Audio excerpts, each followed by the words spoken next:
ప్రతి కార్యకర్తకు నేను ఒకటే చెప్తా ఉన్నా, ఎవడెవడైతే మీకు అన్యాయం చేశాడో పర్వాలా, అన్యాయం చేయండి, చేయించుకుంటాం, టైం మీది, కానియండి, కొట్టండి అని చెప్పండి.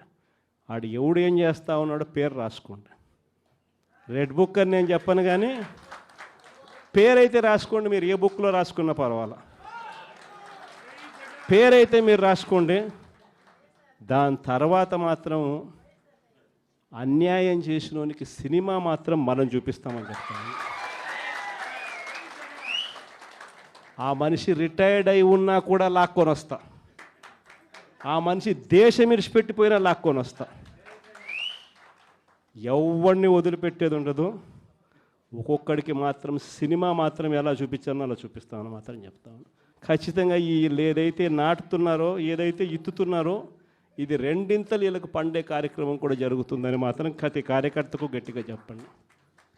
ఎందుకనంటే ఈరోజు రాష్ట్ర వ్యాప్తంగా ఇదే జరుగుతూ ఉంది. ఒక్కొక్కని కథ వింటూ ఉంటే నిజంగా మనసుకు బాధ కలుగుతుంది. ఆ బాధ ఎలాంటి బాధ అంటే చెప్పలేం.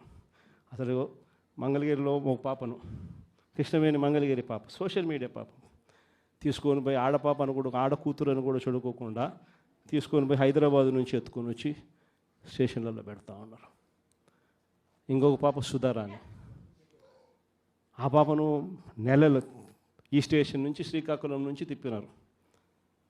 శ్రీకాకుళం నుంచి కింద దాకా అన్ని స్టేషన్లు తిప్పుకుంటూ నెల రోజుల పాటు బెయిల్ రాకోకుండా తిప్పినారు. ఆడవాళ్ళను, ఆడ కూతుర్లను కూడా చూడుకోకుండా కేవలం వీళ్ళకి వ్యతిరేకంగా పోస్ట్ పెట్టిందని ఇంత దౌర్జన్యంగా జరుగుతూ ఉన్నారు. వంశీ అని ఇప్పటికి నెలన్నర అయిపోయింది. ఒక కేసులో బెయిల్ వస్తుంది, బెయిల్ వచ్చిన వెంటనే ఇంకొక కేసు, మళ్ళీ ఆ కేసులో బెయిల్ వస్తుంది, బెయిల్ వచ్చిన వెంటనే మళ్ళీ ఇంకొక కేసు. ఇప్పటికి 11 కేసులు.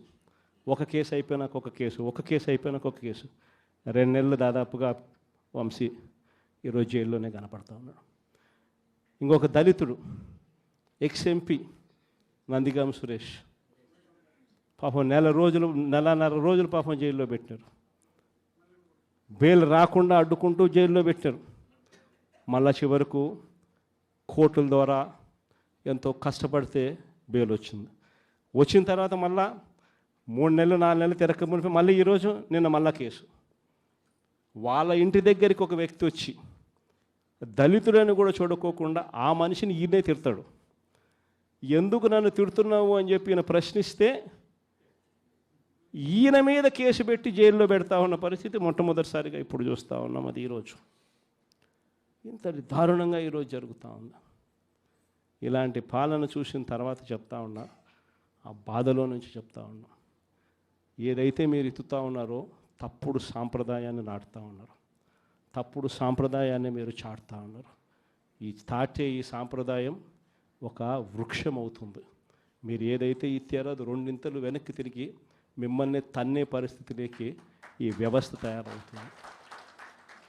ఇలాంటి పరిస్థితుల మధ్య ఈరోజు మనం అంతా కూడా ఏకమై ఒకటి చెప్తా ఉన్నాం, రాబోయే రోజుల్లో గట్టిగా పోరాటం చేద్దాం. సంవత్సరం అయిపోయింది కళ్ళు మూసుకొని కళ్ళు తెరిచేసరికి. ఇక కళ్ళు మూసుకొని కళ్ళు తెరిచేసరికి మరో 3 సంవత్సరాలు కూడా అయిపోతే దాని తర్వాత మాత్రం వచ్చేది మన ప్రభుత్వమే. మంచి రోజులు ఖచ్చితంగా మనకే వస్తాయి. ఒక చీకటి అయిపోయిన తర్వాత ఒక పగలు రాక తప్పదు అన్నది ప్రతి ఒక్కరూ గుర్తుపెట్టుకోమని ఈ సందర్భంగా కోరుతాను. ప్రతి అడుగులోనూ కూడా సంవత్సరం అయిపోయింది కాబట్టి ఇక రాబోయే రోజుల్లో ఇంకా ఉధృతంగా కూడా ఉద్యమాలు చేయాల్సిన పరిస్థితుల మధ్య మన పార్టీ ప్రయాణం సాగుతుంది. ఈ లోపల మనం గ్రామ స్థాయి దాకా కూడా మనం వెళ్ళిపోయి గ్రామ కమిటీస్ ఫామ్ చేసుకోవడం దగ్గర నుంచి మొదలెట్టి బూత్ కమిటీస్ ఫామ్ చేయడం దగ్గర వరకు కూడా పూర్తిగా మనం చేసుకోవాల్సిన కార్యక్రమాలు, ఏర్పాట్లు అన్నీ కూడా వ్యవస్థీకరణగా మనం చేసుకునే కార్యక్రమం మనం చేసుకుందాం.